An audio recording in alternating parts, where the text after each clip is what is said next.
नमस्कार, beyond TV में आपका स्वागत है। आज हम लिलोरी स्थान में माननीय कर्पूरी ठाकुर जी की जयंती पर उपस्थित हुए हैं। आज हमारे बीच कांग्रेस के नेता ठाकुर समाज के नाई समाज के प्रदेश अध्यक्ष हैं। आइए हम उनसे पूछते हैं कि आज जो नाई समाज का उत्थान है वो कहाँ पर है और किस स्थिति पर है। सबसे पहले हमारे चैनल में जी बहुत बहुत धन्यवाद। हम राष्ट्रीय नाई महासभा झारखंड प्रदेश के प्रदेश अध्यक्ष हैं। हमारे साथ हमारे यहाँ के जिला अध्यक्ष धन्यवाद के अशोक ठाकुर जी जो मुखिया भी हैं। और आज एक कार्यक्रम है जननायक कर्पूरी ठाकुर की जयंती समारोह। पूरे 100 साल हुए उनके जन्म के और 35 साल के बाद एक ऐसा मौका आया जहां उनको माननीय महामहिम राष्ट्रपति द्रौपदी मुर्मू ने उनको भारत रत्न से सम्मानित करने का फैसला लिया है। हम इस फैसला का पूरी केंद्र सरकार और महामहिम राष्ट्रपति को बधाई देते हैं, धन्यवाद देते हैं। एक गरीब का बेटा, एक गुजरी का लाल, जिन्होंने ईमानदारी के पथ पर चलते हुए पूरे समाज को, वो गुजरी का लाल जिनको पता था कि दबे कुचले पिछड़े SC ST OBC अत्यंत पिछड़े इन तमाम लोग और जो अग्री जाति के लोग जो पिछड़ी श्रेणी में आते थे, जो आर्थिक रूप से काफ़ी पिछड़े हुए थे, उनका दर्द उन्होंने समझा। मतलब कुल मिला के ये समझिए कि दबे कुचले लोग जिनका समाज में कोई स्थान नहीं था, उनकी लड़ाई उन्होंने लड़ा। उन्होंने आरक्षण देने का काम किया। आपको एक वाकया बताता हूँ कि जननायक कर्पूरी ठाकुर देखते थे कि ये गरीब लोग मैट्रिक पास नहीं कर रहा, ये अगला टीचर नहीं बन रहा है। तो कारण क्या ढूंढा उन्होंने? जब वो शिक्षा मंत्री थे तो उनको लगा कि कर्पूरी ठाकुर जी को लगा कि आखिर ये पास क्यों नहीं कर पा रहे। देखा कि अंग्रेजी, जो गरीब को पढ़ना ही नहीं था, पढ़ने आता ही नहीं था, उन्होंने अंग्रेजी हटा दिया। कहा कि बिना अंग्रेजी का भी लोग मैट्रिक पास करेंगे। और उसमें परंपरा थी, उस समय एक ये था, नियम था कि मैट्रिक पास करो, गुरु ट्रेनिंग कर लो। गुरु जी का ट्रेनिंग होता था, जिसको लोग टीचर्स ट्रेनिंग कहते हैं, वो ट्रेनिंग करते थे। ट्रेनिंग करने के बाद वो वहाँ शिक्षक बन जाते थे। तो उन्होंने देखा कि जब समाज के लोग शिक्षक बन जाएंगे, दबे कुचले लोग, पिछड़े लोग, तो शिक्षक बनने के बाद वो अपना 2 पैसा कमाएंगे और अपना बाल बच्चा को पढ़ा के आगे करेंगे। आज वही हुआ। समाज में समरूपता लाने के लिए उनका कितना बड़ा दिमाग था, समझिए कि जो आदमी शिक्षक बने, उस शिक्षक से फिर वो इंजीनियर बने, इंजीनियर से फिर वो आगे IAS IPS के सोचने लगे। और कई पीढ़ियों के बाद उनको लगा कि आज हम सफल हो गए।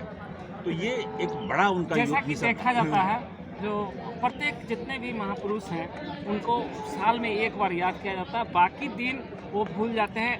हमारा जो नाई समाज है वो क्या कर रही है, उत्थान, उनका उत्थान के लिए क्या कर रही है? नहीं, उनका उत्थान, वो तो खुद समाज का उत्थान कर रहे हैं। हाँ, ये अलग बात है कि आज भी राष्ट्रीय नाई महासभा देख रही है कि जहाँ हमारे समाज के लोग पिछड़े हैं, दलित हैं, गरीबी में हैं, उन लोगों को कैसे आगे बढ़ाया जाए। हम लोग पूरा निरंतर उसमें नज़र रखे हुए हैं। और हमारे जितने भी जिला अध्यक्ष हैं, जो प्रखंड अध्यक्ष हैं, सबों से हम यही कहते हैं कि सब जगह रखो। कहीं कोई शादी में किसी जगह कोई प्रॉब्लम तो नहीं है, कोई समस्या तो नहीं, वो दूर करने के लिए हम लोग सतत प्रयत्नशील हैं। लेकिन कर्पूरी ठाकुर कभी भी जात की राजनीति नहीं किया, उन्होंने जमात की राजनीति की, उन्होंने दबे कुचले की राजनीति किया।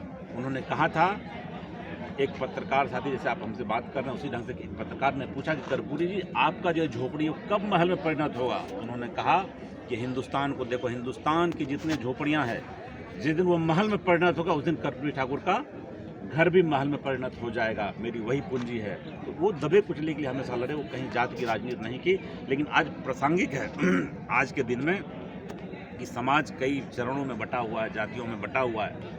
तो उसको हम लोग भी जाति के लोगों को समझाने के, आगे बढ़ाने की कोशिश करते हैं कि आओ, सामने आओ, पढ़ो लिखो।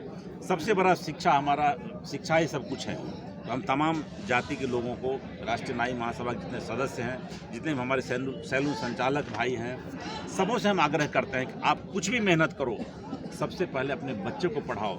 जब तक पढ़ाओगे नहीं तब तक वो आगे नहीं बढ़ पाएगा। यानी आपका मानना है जो शिक्षा ही सब कुछ है, शिक्षा नहीं होगी तो कुछ नहीं होगा। विकास का जो पहिया है वो शिक्षा से ही आधारित है। बिल्कुल। CK ठाकुर भी एक गरीब का ही बेटा है। एक नाई समाज में मेरे ही दादा परदादा जो सब कुछ चलाते थे, सैलून पूरा चलाते थे। लेकिन आज यदि हम यहाँ देखें तो शिक्षा है, आपके बीच बोल रहे हैं तो शिक्षा है।